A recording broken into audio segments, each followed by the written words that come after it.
The zipper caught for half a second. She laughed, soft, careless. I stood behind her, watching the mirror accept her reflection the way I never could anymore. The dress was the one she wore when she wanted to be unforgettable. Red, clean lines, no room for innocence.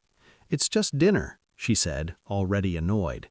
"I can't say no to my boss. Your jealousy is pointless." Jealousy. That word landed like a lazy accusation, easy, disposable. She sprayed perfume. Not for me.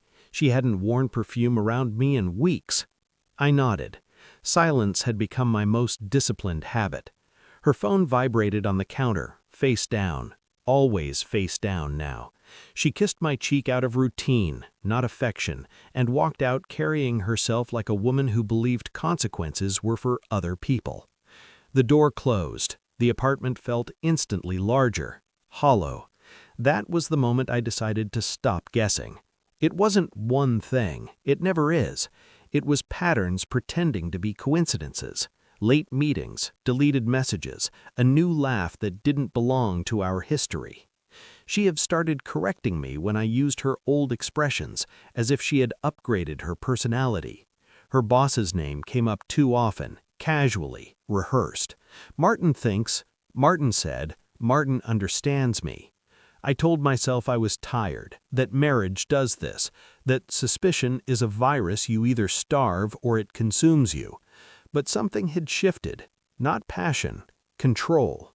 She no longer asked, she informed, and I realized I had been slowly rewritten as a background character in my own life. That night, while she was out tasting expensive wine on company money, I opened the shared tablet she forgot to log out of. Cloud history doesn't lie. People do. Calendar entries labeled dinner, hotel receipts disguised as client meetings, photos archived, not deleted, smiles I hadn't seen in months. Still, I didn't confront her. Truth is more powerful when it's patient. I became meticulous. I tracked timelines, compared invoices, learned the rhythm of her lies.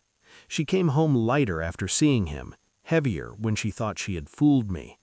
I watched her sleep beside me, phone clutched like a second pulse. I memorized her breathing, steady and undeserving. I requested phone records quietly, not to read messages. Metadata was enough. Frequency tells stories words try to hide. Then I looked up Martin, married, 15 years, 2 children, a wife who posted photos like loyalty was still fashionable. I didn't rush. Rushing is what guilty people do.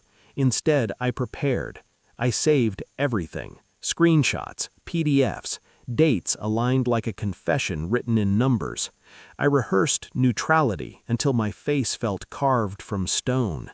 When my wife asked why I was being so calm, I smiled. "I trust you," I said. The lie tasted clean. The final confirmation came in an email she forgot to delete.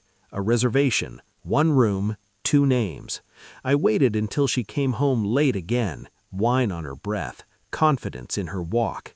I placed the tablet on the table, turned it toward her, said nothing. Her eyes moved, froze, then widened. Silence collapsed between us. "It's not what you think," she started, already crying for herself. I studied her the way surgeons study scans. No anger, just precision. "You didn't even try," I said. She reached for me. I stepped back. I wasn't there to be convinced. I was there to conclude. The next morning I drove across town. Martin's wife answered the door in socks and a robe. Tired. Real. I didn't dramatize. I handed her a folder, said I was sorry, said nothing else. The truth does its own damage. When my wife came back that evening, her face was already ruined by consequences she couldn't negotiate. Martin had been fired. His wife had emptied the house. Lawyers were involved. Stories were spreading faster than apologies. She screamed, then begged, then accused me of cruelty. I listened. Calm. Finished. "You chose secrecy," I said. "I chose exposure." She sank to the floor, realizing too late that I had never raised my voice because I never needed to. Now the apartment is quiet again, but it doesn't feel hollow. It feels clean. I don't hate her. Hate requires attachment. I outgrew that the moment I told the truth to the right person instead of the wrong one. She texts, calls, explains. I don't respond. Some people think revenge is loud, violent, messy. They're wrong. The most devastating thing you can do to someone who underestimated you is prove they never knew you at all.